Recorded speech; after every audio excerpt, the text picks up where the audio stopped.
వచ్చారా? ఏదైనా ప్రశ్నలు తీసుకుని వచ్చారా? అది నేనే మాట్లాడాలి ఈరోజు కూడా.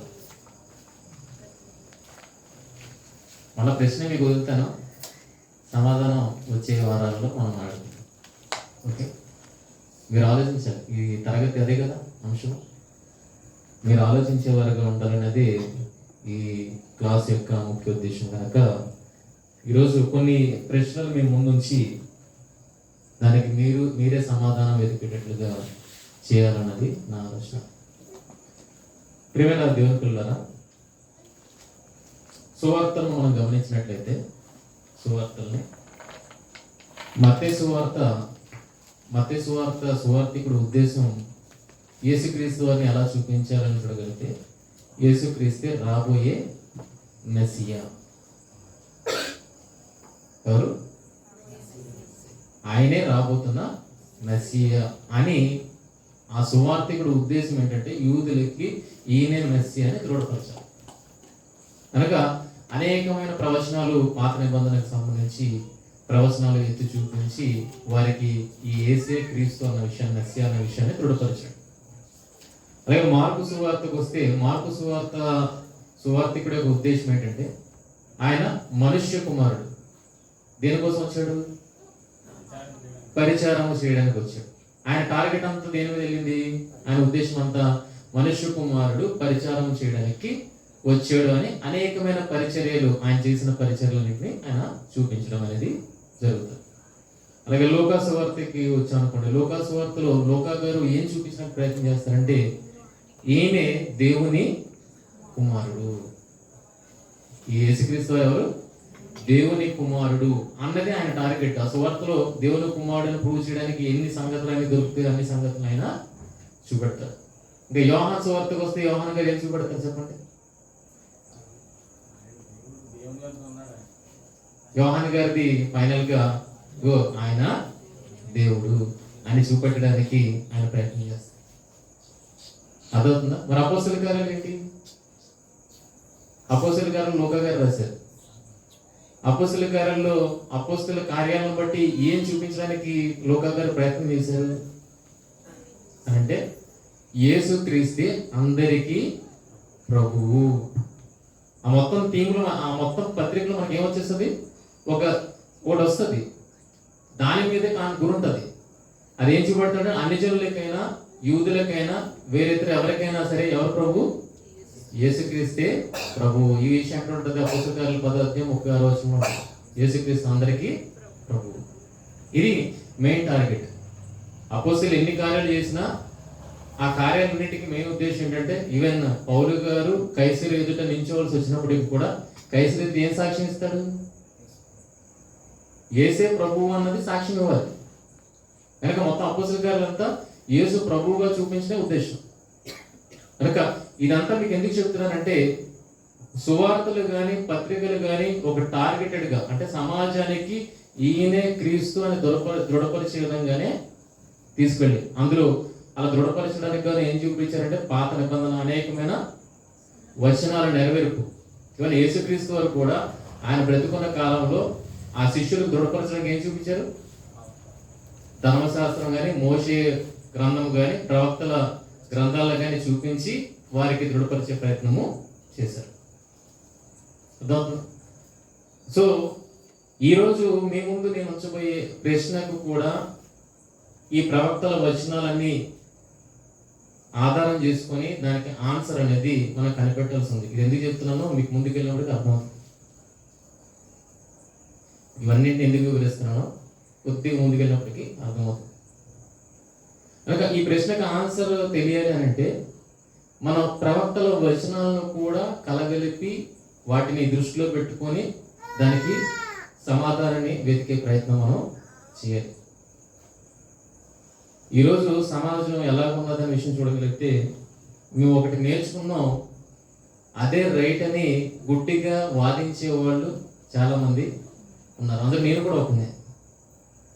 అందరూ నేను నిమిత్తం మాత్రం నేను కూడా ఒకని. ఒక విషయం విన్నాను నేను, ఏంటంటే వాక్యమే సత్యం చెప్పాడు. సత్యం చెప్పిన తర్వాత అంగీకరించే స్థితి లేదు. ఎందుకనంటే నా బాల్యం నుండి నా తల్లి నాకు ఇదే నేర్పించింది. నా బాల్యం నుండి నా తల్లి నాకు ఇది నేర్పించింది, నేను నమ్మాను, ఇప్పుడు మీ మాట నేను ఎందుకు నమ్మాలి అని ఒక బోధకుడికి ఒకటి ప్రశ్న వేయడం అనేది నేను విన్నాను. ఏది వాస్తవమే చెప్పాడు బోధకుడు, అబద్ధం ఏం చెప్పలేదు. కానీ ఏది నమ్ముతున్నాడు? నా తల్లి మాట తప్పు కాదు కదా అన్న దాని మీద ఉండిపోయాడు, కానీ దీన్ని ఆలోచించడం అనేది మర్చిపోయాడు. అలాగే ఈరోజు క్రైస్తవులు కూడా ఎలా ఉన్నారంటే, నేను నేర్చుకున్నది ఇది, మీరేం చెప్పినా అది వాస్తవమైనా నేను నమ్మను అన్న క్రైస్తవ్యం, వాదం పెట్టుకునే క్రైస్తవం ఎక్కువ ఉంది. ఇప్పుడు నేను ఎత్తే ప్రశ్న కూడా అలాంటిదే. నమ్మడానికి కొద్దిగా కష్టంగా ఉంటుంది, కానీ వాస్తవాన్ని మనం ఖచ్చితంగా ఏం చేయాలి? అంగీకరించి తీరాలి. వాస్తవం అన్నప్పుడు వాస్తవం అంగీకరించి తీరాలి. ఇంకో మాట గ్రంథకర్త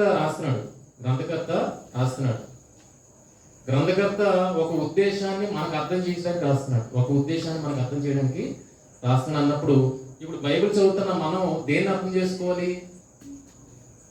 దేన్ని అర్థం చేసుకోవడం ప్రయత్నం చేయాలి?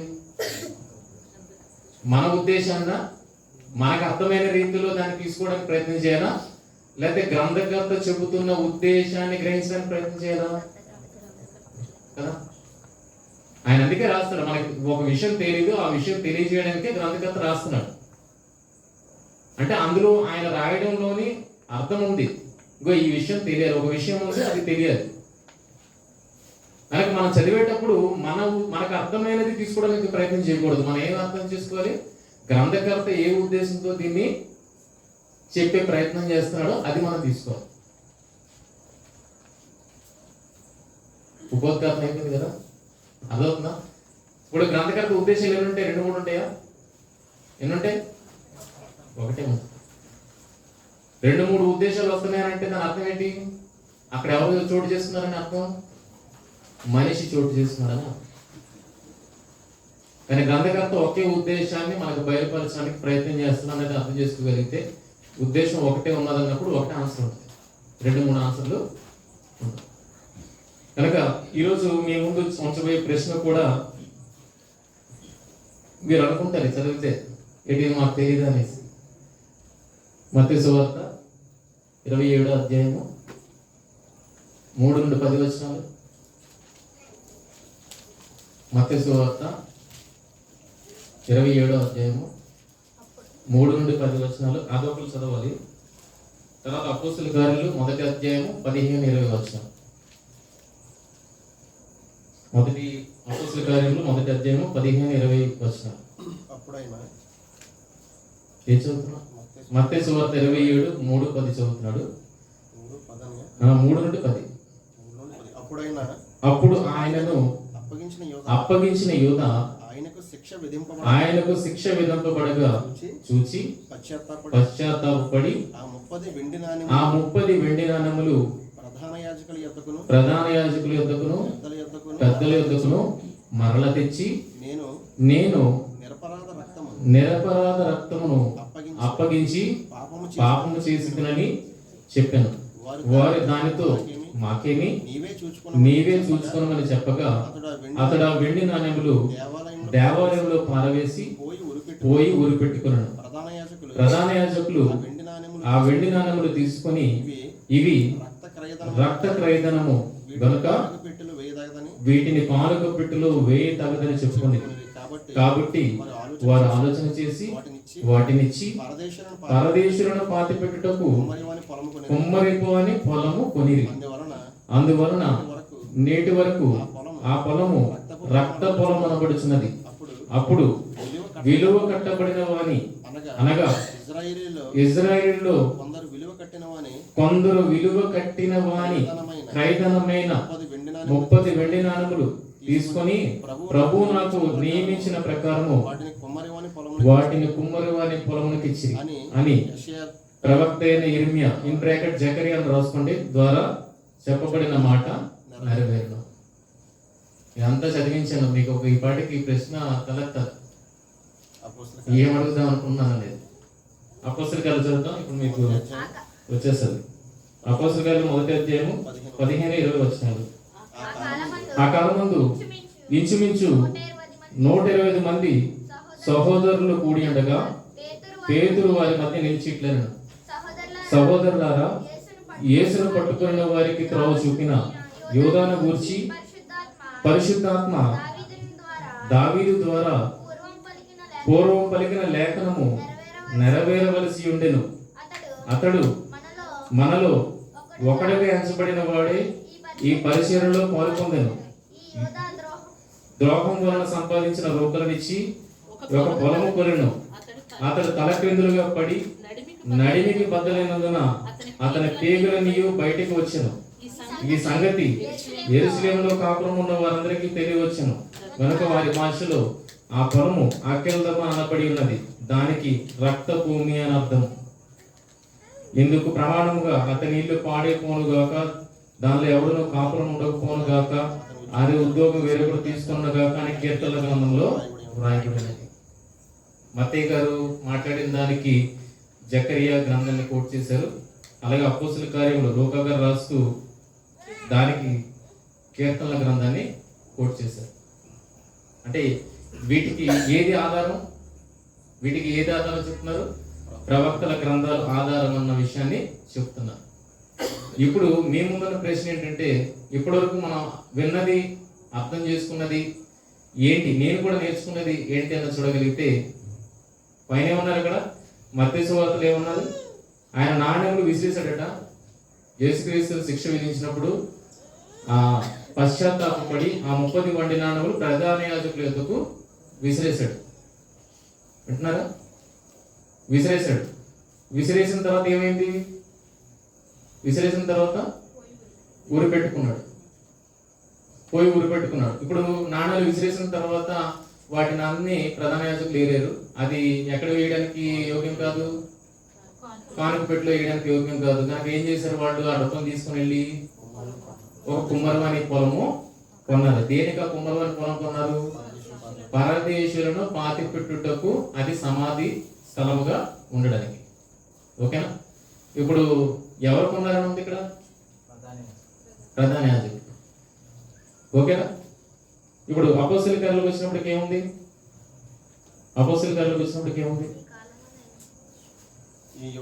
ఈ యోధ ద్రోహం వల్ల సంపాదించిన రూకలనిచ్చి ఒక పొలము కొనెను. అతడు తలక్రిందులుగా పడి నడిమికి బద్దలై బయటికి వచ్చెను. ఇక్కడ ఏమన్నాడు? పొలం కొనిన తర్వాత ఏం చేసాడు? ఊరు పెట్టుకున్నాడు అని ఉంది. అక్కడేముంది? డబ్బులు పారవేసి పోయి ఊరు పెట్టుకున్నాడు అన్నాడు.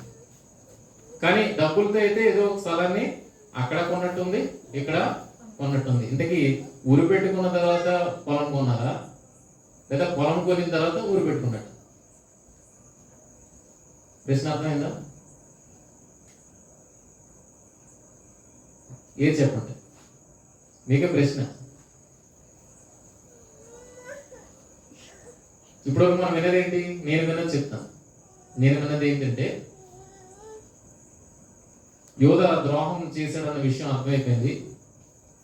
పడేశాడు. ప్రధాన యాజకులు వెళ్ళి పొలం కొన్నారు. అయితే ఎవరి డబ్బు ఆన్ బిహాఫ్ ఆఫ్ ఎవరి పేరు మీద కొన్నారు? అది యోధా పేరు మీద కొన్నారు. అది ఎవరి డబ్బు? అది దానితో నాకు సంబంధం ఏం లేదని ప్రధాన యాజకులు అనేస్తున్నారు. దాంతో మాకు సంబంధం ఏమీ లేదని అనేసారు. నువ్వే చూసుకో అన్నప్పుడు విసిరి పడేసి వెళ్ళిపోయాడు, చచ్చిపోయాడు. ఇప్పుడు ఆ డబ్బులు తీసుకొని యోధా పేరు మీద ఏం చేశారు? ఒక కుమ్మరవారి పొలము కొన్నారు. అందుకే ఇక్కడ కొనిరి అని ఉంటది. ఇక్కడ అపోస్తలుల కార్యాలు ఏమనుంటది? కొనెను అని ఉంటది. కొనిను అని దాన్ని ఎలాగా మనం కలిపేసామనంటే, అది ప్రధాన యాజకులు కొన్నా కానీ ఎవరి పేరు మీద కొన్నారు? యోధా పేరు మీద కొన్నారు. కనుక రెండు ఒకటే పొలము అన్నది మనకి నేర్పించిన విషయం. నేను నేర్చుకున్న విషయం మీ ముందు చెప్తున్నాను. నేనేం నేర్చుకున్నాను అది. ఇంకా ఆ రెండు ఒకటే భూమి అనడానికి గల ప్రధాన కారణం ఏంటి అని చూడగలిగితే, అది ఏ పొలం అనబడును? ఆ పొలము రక్త పొలం అనబడును ఉంది. ఎక్కడ? మత్తయి సువార్త. రక్త పొలం అనబడును. అపోస్తలుల కార్యాలకు వచ్చినప్పటికి అక్కడేముంది? అది రక్త భూమి అనబడును అని ఉంది. ఇద్దరు పొలము కొన్నట్టుగా ఉంది. దానికి అక్కడ రక్త పొలము అన్నారు, ఇక్కడ కూడా రక్త పొలము అని అన్నారు. కనుక పొలం కొన్నారు, అది పేరు రక్త భూమి అనే పేరు వచ్చింది. ఈ రెండు కామన్ పాయింట్స్ని బట్టి ఏమని అనుకున్నామంటే ఇప్పటి వరకు ఇదిగో ఒకటే పొలము కొనబడింది, అది రక్తభూమిగా ఎంచబడింది అన్న మాటనే నేను ఇప్పటి వరకు నేర్చుకున్నది. మీరు కూడా ఇదే విన్నారేమో అని నేను అనుకుంటున్నాను. కాదా? వేరేగా ఏమైనా ఉన్నారా? యాజకులే కొన్నారు, ఇద్దరు ఒకటే పొలం. మీరేమనుకుంటున్నారు? ఇప్పుడు మీరు చదివారు కదా, మీతో చదివించాను. ఇప్పుడు ఒకటే పొలమా, రెండు పొలాలు? ఒక పొలమా, రెండు పొలాలు? ఆలోచించండి, మీకు టైం ఇస్తాను. ఇంతకీ రక్తభూమి అనబడింది చూడగలిగితే మీరు రెండు పారాగ్రాఫ్ని చదవగలిగితే, రక్తభూమి అనబడింది యోధా చనిపోవడాన్ని బట్టి రక్తభూమి అనబడిందా, లేకపోతే యేసుక్రీస్తు రక్తాన్ని బట్టి అది రక్తభూమికి ఎంచబడిందా? ఇది ప్రశ్న. మొదటి ప్రశ్న ఏంటి? పొలం కొనిన తర్వాత చనిపోయాడా, లేదా చనిపోయిన తర్వాత పొలం కొన్నారా? ఒక పొలమా, రెండు పొలాలా? ఒక పొలమా, రెండు పొలాలు?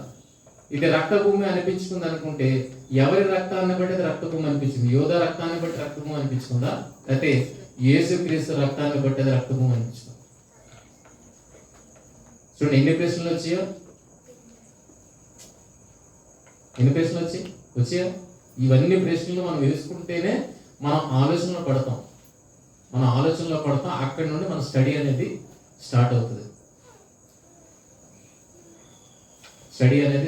కనుక ఈ బైబిల్ తరగతికి హాజరవుతున్న మీరు గుడ్డిగా ఎవరు చెప్పింది నమ్మద్దు, ఈవెన్ నేను చెప్పిన కూడా నమ్మద్దు. మీ అంతటా మీరు చదవండి, మీ అంతటా మీరు స్టడీ చేయండి. అర్థమవుతుందా?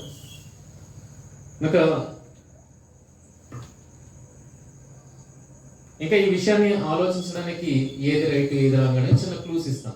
లాస్ట్ టైం మీకు క్లూస్ ఇచ్చినట్టుగానే చిన్న క్లూస్ ఇస్తాం. ఇంతకీ ఇస్కరియోతు యోధాకి ఈ ధనం ఎప్పుడు ముట్టింది? యేసుక్రీస్తు చచ్చిపోయిన ముందే ముట్టిందా, లేదా చాలా ముందు ముట్టిందా? దీన్ని బట్టి కూడా మీరు కొద్దిగా ఆలోచనలో పడతారు. నేను క్లూ ఇవ్వడాన్ని బట్టి మీరు దీన్ని ఎలా ఆలోచించాలనేది చూస్తారనమాట. ఇప్పుడు చూడండి, యోధాకి ఎప్పుడు డబ్బు ఇవ్వబడిందో.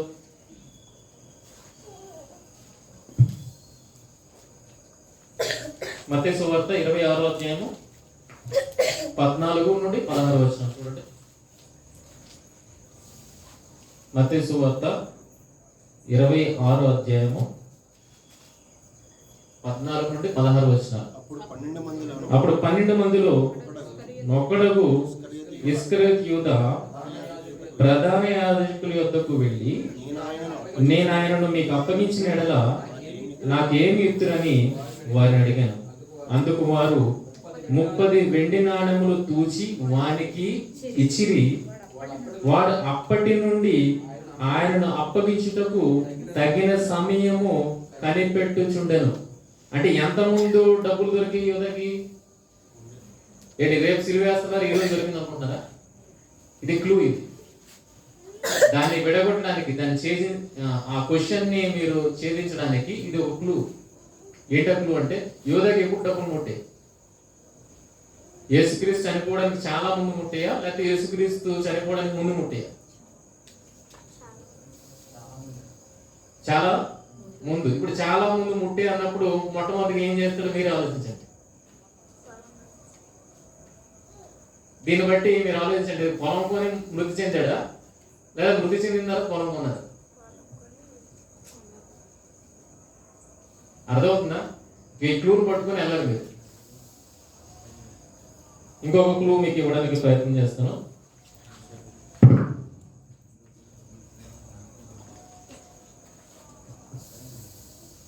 కీర్తన గ్రంథము, ఇందాక అపోస్తలుల కార్యముల్లో ఆ సందర్భాన్ని దృఢపరచడానికి పేతురు గారు ప్రవచనాన్ని చూపించారు. 109, 7 నుండి 11 వచనాలు. 109, 7 నుండి 11 వచనాలు. వాడు విమర్శలోనికి తేబడినప్పుడు దోషి అనే తీర్పు నందును గాక, వాని ప్రార్థన పాపమగును గాక, వాని జీవిత దినములు కొద్దివగును గాక, వాని ఉద్యోగమును వేరొకడు తీసుకొనును గాక, వాని బిడ్డలు తండ్రి లేని వారు అవుదురు గాక, వాని భార్య విధవరాలగును గాక, వాని బిడ్డలు దేశ దిమ్మరులే భిక్షవెత్తుదురు గాక, పాడుపడిన తమ ఇండ్లకు దూరముగా నివాసము వెతుకుదురు గాక, వాని ఆస్తి అంతయు అప్పులు వారు ఆక్రమించుదురు గాక, వాని కష్టార్జితమును పరులు దోచుకుందురు గాక. ఇది క్లూ మీ దానికి, మీరు సమాధానం ఎతకడానికి ఇది కూడా ఒక క్లూ. ఇది ఇస్కరేతు యోధాను గురించి మాట్లాడింది అయితే, ప్రధాన యాజకులు కొన్న స్థలం గురించి జకరియా గారు మాట్లాడుతూ 11వ అధ్యాయము 11 నుండి 13 వచనం చూడండి.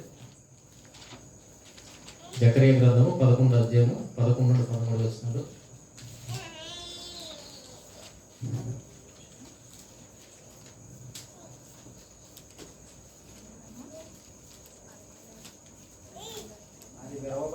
అది విరవబడిన దినమున నేను చెప్పినది యెహోవా వాక్కు అని మందలో బలహీనులై నన్ను కనిపెట్టుకొని ఉన్న గొర్రెలు తెలుసుకున్నాను.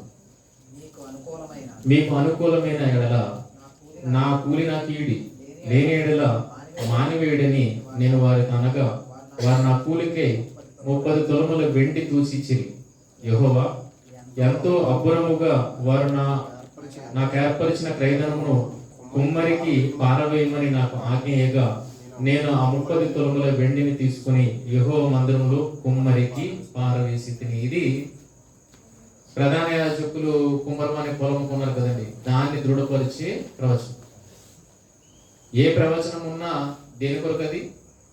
ఈయనే రాబోతున్న మెస్సియా, ఈయనే మనుష్య కుమారుడు, ఈయనే దేవుని కుమారుడు, ఈయనే దేవుడు అని చూపించడానికే ప్రతి ప్రవచనం కూడా ఉంది. ఈ ప్రవచనాలు ఏదో యోధాని బలపరచడానికి లేదు, యోధాని బలపరచడం లేదు. యోధా ఎరగకుండానే ఎవరిని అప్పగించాడు? లేఖనాలు ఎరగకుండానే ప్రభువుని అప్పగించాడు. కనుక లేఖనం ఉన్నది యోధాని కోసం కాదు, లేఖనం ఉన్నది ఎవరి కోసం? ఇంకో ప్రభువు పట్ల ఇది జరుగుతుంది, ఇలా జరిగిన వాడే ఆయనే ఎవరు? మన ప్రభు అయిన యేసుక్రీస్తు అని దృఢపరచడానికి ఇవన్నీ రుజువులు అనమాట. కనుక వ్యక్తిని ఉద్దేశించి చెప్పబడిన ప్రవచనాలు కాదు, ఆ వ్యక్తి ఎవరి పట్ల జరిగించాడో ఒక ఆయనే ఈయనని చూపించడానికి చేసిన ప్రయత్నాలు.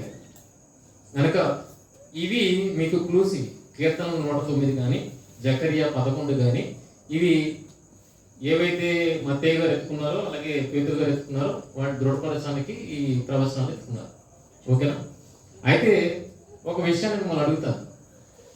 ఏంటంటే, నా పొలం ఉందనుకోండి, నా పొలంలో నన్ను హత్య చేస్తారు అనుకోండి, నా పొలంలో నన్ను హత్య చేశారు, నా రక్తం అక్కడ చిందింపబడింది. ఆ పొలం మరలా అంబడదా? అంబడదా?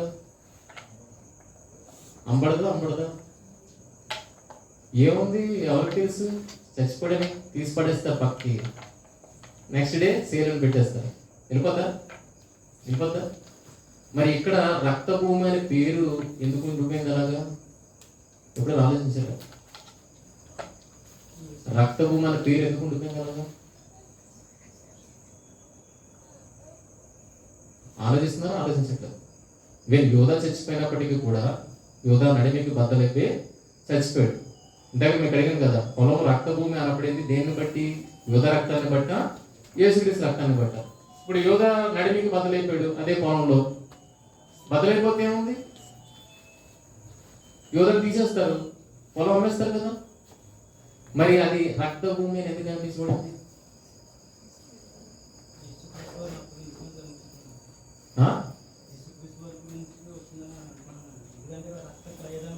ఎక్కడ మీరు ఎక్కడ చెప్తున్నారు? మత్తయి సువార్తలో అది ప్రధాన యాజకులు కొన్నారు కదా. అది యేసుక్రీస్తు వారి రక్త క్రయధనం కింద మనకు కనబడుతుంది. అవునా? అంటే మీకు ఆలోచించినప్పుడు మీకు ఎవరు ప్రశ్నలు వస్తే దానికి సమాధానంగా నేను ముందే క్లూ ఇస్తున్నాను. ఏంటంటే, ఎవడైనా చచ్చిపోతే ఆ పొలం అమ్మబడదు, ఎప్పటికీ అమ్మబడుతుంది కదా. మరి ఎక్కడెందుకు రక్తభూమి అని పేరు పెట్టి వదిలేశారు? అక్కెళ్దామా? అక్కెళ్దామా? ఏం జరిగి ఉండొచ్చు? ఇవన్నీ ప్రశ్నలు ప్రియమైన వాళ్ళ, ఇవన్నీ ప్రశ్నలు వేసుకొని మీరు ఆలోచించగలిగితే అవి ఎన్ని పొలాలు అర్థమవుతాయి, అవి ఎవరి రక్తాన్ని బట్టి రక్త భూమిగా పిలువబడుతుంది. ఎందుకంటే భూమా పొలమా చూడండి, వేరియేషన్ చూడండి. ఒక దగ్గర భూమి అని ఉన్నది, ఒక దగ్గర పొలము అని ఉన్నది. ఆ వేరియేషన్ మీరు గుర్తించలేదు అనుకోండి, రెండు పొలాల కింద తీసుకున్నారు అనుకోండి, దెబ్బైపోతారు.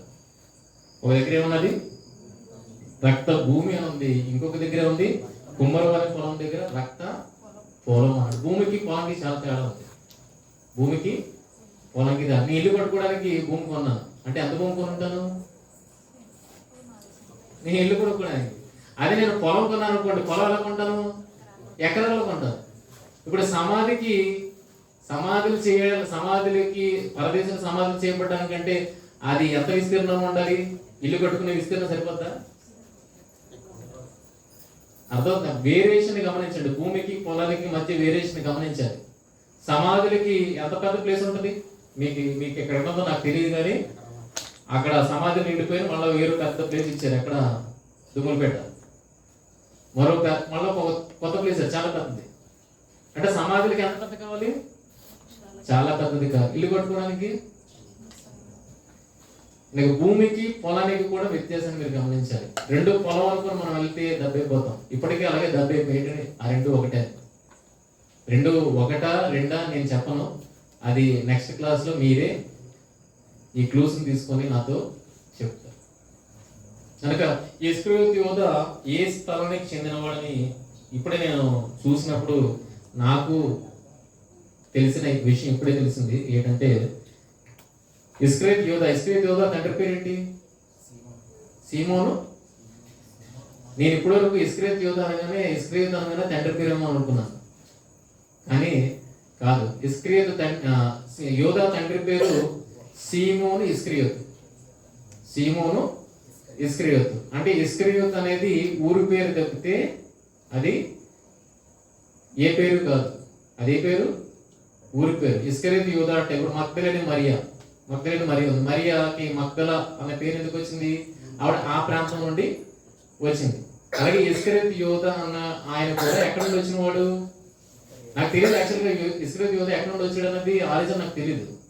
ఇప్పుడే వెతుకుతున్నాను. అలాగే పాట వచ్చింది కదా, ఒకసారి వెతికితే ఇస్కరియోతు అన్న దానికి గ్రీకులో వచ్చిన పదం ఏంటంటే ఆయన దేనికి చెందినాడు? కెరియోతు అన్న ప్రదేశానికి చెందినవాడు. కెరియోతు అన్న ప్రదేశం యోదయ దేశంలో ఉంది. ఎక్కడుందో మనకు తెలియదు, కానీ యోదయ దేశంలో ఉంది. కనుక యోధ ఏ ప్రాంతానికి చెందినవాడు? మిగిలిన పేతురు కానీ, ఆంద్రేయ కానీ, యోహాను కానీ, ఇంకెవరు యాకోబు కానీ, వీళ్ళందరూ ఎక్కడికి చెందిన వాళ్ళు? గలిలయ ప్రాంతానికి, కపెర్నహూము ప్రాంతం దగ్గరికి చెందినవాడు. కానీ ఇస్కరియోతు యోధ ఆలోచన నాకు తెలియదు. ఇప్పుడే వెతికినప్పుడు ఏం కనపడిందంటే ఇస్కరియోతు ఏ ప్రాంతానికి చెందినవాడు? యోధా ప్రాంతానికి చెందినవాడు. యోధా ఇస్కరియోతు అనడానికి ఏంటంటే ఏ మ్యాన్ ఫ్రమ్ కెరియోత్. అంటే ఆ కెరియోతు ప్రాంతం నుండి వచ్చినవాడు. కెరియోతు ఎక్కడికి ఏ దేశానికి చెందుతుంది? యోదయ దేశానికి చెందుతుంది. ఇప్పుడు ఇది కూడా మనకి ఒక క్లూ. ఈయన ఏ పార్టీకి చెందినవాడు అన్నది కూడా మనకు చాలా అవసరం. దీనికి కీలకమైన పాట అదవుతుందా? కనుక ఇప్పటివరకు మనం విన్నది వాస్తవాన్ని మీరు నమ్మండి, కానీ ఇప్పుడు మాత్రము దీనిని పరిశోధనాత్మకంగా చదవండి. ఏంటి ఆ ప్రశ్న అంటే, రెండు పొలాల ఒక పొలమా, రెండు పొలాల?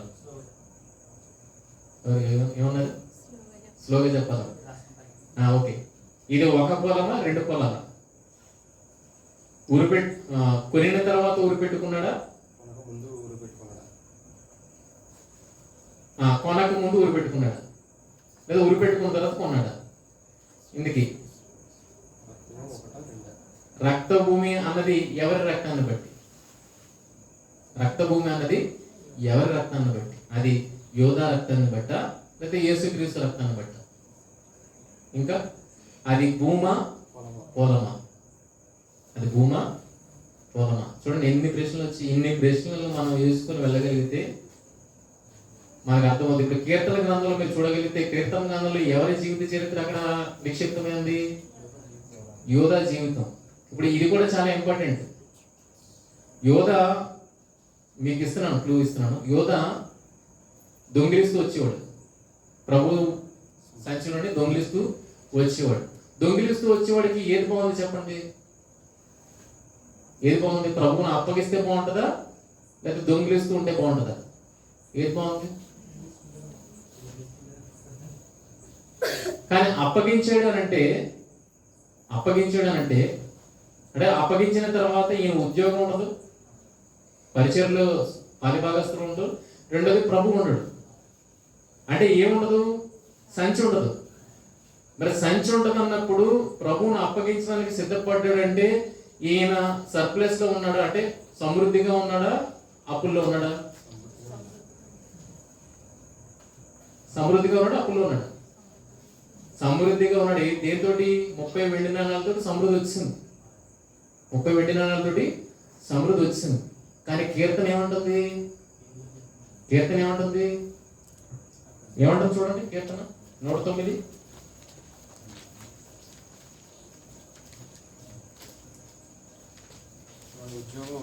వాని ఉద్యోగం వేరొకడు తీసుకున్నాడు గాక, వాని బిడ్డలు తండ్రి వారు అవుతురు గాక, వాని భార్య విధురాలు గాక, వాని బిడ్డలు దేశ దిమ్మరులై భిక్షమెత్తుదురు గాక, పాడుపనుండి తమ ఇంట్లోకి దూరముగా జీవనం వెలుగుదురు గాక, వాని ఆస్తి అంతయు అప్పుల వారు ఆక్రమించుదురు గాక, వాని కష్టార్జితమును పరులు దోచుకుందురు గాక. అప్పుల వారు ఎక్కడి నుండి వచ్చారు? సర్వసమృద్ధి ఉంటే. అర్థమవుతుందా? సమృద్ధి ఉన్నది కనుకే 30 వెండి నాణాలతో ఈయనకి సాటిస్ఫై అయిపోయి కనుక ఎవరిని అప్పగించడానికి సిద్ధపడ్డాడు? యేసుక్రీస్తు. ఒకవేళ అది సిద్ధపడలేదు అనుకోండి, సాటిస్ఫై అవ్వలేదు అనుకోండి, ప్రభు ఉండడం మంచిదే కదా? ఆయనకి నేను సంచి ఉంటుంది. 300 దేనారాలకి ఏది అమ్మి ఇవ్వచ్చు కదా అత్తర్ని అని అన్నాడు. అలాంటివి ఎన్ని దేనారాలు వచ్చి పడ్డాయో మరి మనకు తెలియదు. ఆయన ఎంత దోచుకున్నాడు కూడా మనకు తెలియదు. కానీ 30 వెండి నాణాలకి సాటిస్ఫై అయిపోయాడంటే ఇక నాకు ప్రభువుతో పని లేదు, పరిచయతో పని లేదని అనుకున్నాడు. అంటే ఇప్పుడు అనుకుంటారుగా టార్గెట్ ఫినిష్ అనుకున్నవాడు ఇంకా అప్పగించడానికి సిద్ధమవుతాడు. ఒకవేళ టార్గెట్ ఫినిష్ అనుకున్నప్పుడు ఇప్పుడు అప్పుల వారు వచ్చి ఎందుకు ఆక్రమించుకున్నారు ఆస్తిని? అప్పుల వారు వచ్చి ఎందుకు ఆక్రమించుకున్నారు కనుక ఇప్పటి వరకు మనం మత్తయి సువార్తలోది, అపోస్తలుల కార్యాలలోది తీసి చదువుకొని మాట్లాడుకోవడమే. కానీ అసలు ప్రవచనాలు ఏం చెప్తున్నాయి, ప్రవచనాలు దేన్ని దృఢపరుస్తున్నాయి అని ఆ ప్రవచనాల కోణంలో దీన్ని ఆలోచించడానికి ప్రయత్నం చేసాము. ఇప్పుడు మీకే క్వశ్చన్ వచ్చింది కదా, ఇందుకే సమృద్ధి కలిగిన వాడుగానే యేసుక్రీస్తుని అబ్జెక్ట్ చేశాడు అన్నప్పుడు అప్పుల వారు ఎక్కడ నుండి వచ్చారు? ఆయనకి అప్పుల వారు ఎక్కడ నుండి వచ్చారు? మళ్ళా మీకు అక్కడికే వస్తాం. బంగారు గుడ్డు పెట్టే బాతుని ఎవరైనా చంపుకుంటారా? కానీ చంపుకోవడానికి సిద్ధపడ్డాడంటే ఏమైపోయింది? అంటే ఏదైతే అది ఇస్తుందో దాని ఫ్రూట్ అది తీసేసుకున్నాడు అని అర్థం. హ్యాపీ అన్నమాట. అలాంటి హ్యాపీయెస్ట్ పర్సన్ జీవితంలో అప్పుల వారు ఎక్కడ నుండి వచ్చారు? ఇది మనం ఆలోచించాల్సిన విషయం. దీన్ని బట్టి ఇది మనకి తెగుతుంది. ఈ క్వశ్చన్ యొక్క ఆన్సర్ అనేది వస్తుంది. వీటన్నింటినీ దృష్టిలో పెట్టుకుని ఆలోచిస్తే దీని ఆన్సర్ అనేది బయటకు వస్తుంది. అప్పుడు మీరే నెక్స్ట్ క్లాస్కి వచ్చినప్పుడు మీరే నాకు చెప్తారు. ఓకేనా? మరి మీకు చెప్పాలంటే నేను ఆశిస్తున్నాను. అందుకే నా ప్రశ్నే మీకు వేసాను. నెక్స్ట్ మరి మీరు ఏదైనా ప్రశ్న ఉందో రండి. నాకు వచ్చేది నేను చెప్పట్లేదు, నేను ఆలోచిస్తాను. ఎవరు ఏ ప్రశ్న వేసినా దాన్ని ఆలోచించడానికి ప్రయత్నం చేస్తాను. నాకు తెలిసిన మాత్రం నేను చెప్పట్లేదు. నాకు ఏది తెలియదు. మొన్న రీసెంట్గా ఒక క్వశ్చన్ మీద తర్జన భర్జన పడుతున్నాను. అది ఇంకా తేలలేదు. తేలడం ఇంకా ఎన్నో ఉన్నాయి. తేలినప్పుడు దొరికినప్పుడు మీతో పంచుకుంటాను వాటిని. అదేనా నాకేం తెలియదు. కానీ వేసారు అనుకోండి, నేను ఆలోచించనివి అవి ప్రశ్నలుగా నాకు కనపడవు. నేను చదువుతున్నప్పుడు అవి నాకు ప్రశ్నలుగా కనపడవు. కానీ మీకు ప్రశ్నలుగా తలెత్తి వాటి మీద నేను ఆలోచించడానికి ప్రయత్నం చేస్తాను. అప్పుడు కొత్త కోణం వస్తుంది బయటికి. అర్థమైందా? కొత్త కోణం అనేది ఆలోచించడానికి వస్తుంది బయటికి. అందుకే మిమ్మల్ని ప్రశ్నించమని అడుగుతున్నాను. ఈరోజు చాలా నా దగ్గర ఉన్నాయి టాపిక్స్, చాలా నా దగ్గర ఉన్నాయి. ఏం చెప్పాలా అని ఆలోచిస్తే చివరికి సరే నాకు సింపుల్గా ఉన్నది కదా అని ఈ సబ్జెక్ట్ ఎత్తుకున్నాను అంతే. ఇది ఎత్తుకోవాలని ఉద్దేశం అది కాదు. అందుకే ఏది ఇమ్మీడియట్గా వాళ్ళ క్లాస్ ఉందని కూడా నాకు తెలియదు. యాక్చువల్గా నేను అనుకోలేదు వాళ్ళ క్లాస్ ఉందని కూడా. కనుక అన్నీ నెతికి పిచ్చి అయిపోయి సర్లే ఇది ఉంది రెడీగా దీన్ని చెప్దామని మేము ముందుంచాను. ఎప్పుడైనా మీకు చెప్పేస్తాను, కానీ మీరు ఆలోచించారు కదా. మీరు ఆలోచించాలని ప్రశ్నలతో విడిచిపెడుతున్నాను. మరి వచ్చే సెషన్లో మనము సమాధానాన్ని తెలుసుకోవడానికి ప్రయత్నం చేద్దాం. ఎవరి సహాయంతో? దేవుడి సహాయం. ఓకే, ఎవరి సహాయంతో? మీతోటి ఇంటరాక్టివ్ సెషన్ కనుక మీరు ఓపెన్ అయితేనే నేను సమాధానం బయటకి తీసుకొస్తాను. మీరు ఓపెన్ అవ్వకపోతే సమాధానం అనేది బయటికి రాదు. లాస్ట్ టైం కూడా చెప్పాను, కీర్తన 7 చెప్పినప్పుడు కూడా మీరు ఆలోచించుకోండి రండి అని చెప్పాను. అలా ఇది కూడా అలాగే చెప్తున్నాను, మీరు ఆలోచించండి. నేను చెప్పడం కాదు, మీ అంతటా మీరు ఆలోచించగలిగితే అప్పుడు మనకు కుదురుతుంది బాగా. నేను చెప్పిన దానికి మీరు ఆలోచించిన దానికి కుదురుతుంది. లేదనుకుంటే నేను చెప్పుకొని వెళ్ళిపోనుకోండి, మనకు ఒకటి మైండ్లో ఉంటుంది. ఆ మైండ్లో ఉన్నది దీన్ని లోపలికి వెళ్ళలేవు. కనుక మనం కలిసి ఆలోచిద్దాం. అందుకని మనం కలిసి ఆలోచిస్తేనే మనందరూ ఒప్పుకునేటట్టుగా ఒక గ్రంథకర్త ఏదైతే ఉద్దేశిస్తున్నాడో దాన్ని తెలుసుకోవడానికి మనకి వీలు కలుగుతుంది. అర్థమైందా చేయొచ్చండి? ఎలాంటిగా ఉన్నారు కదా. ఓకే, సరే ముగించుకుందాం.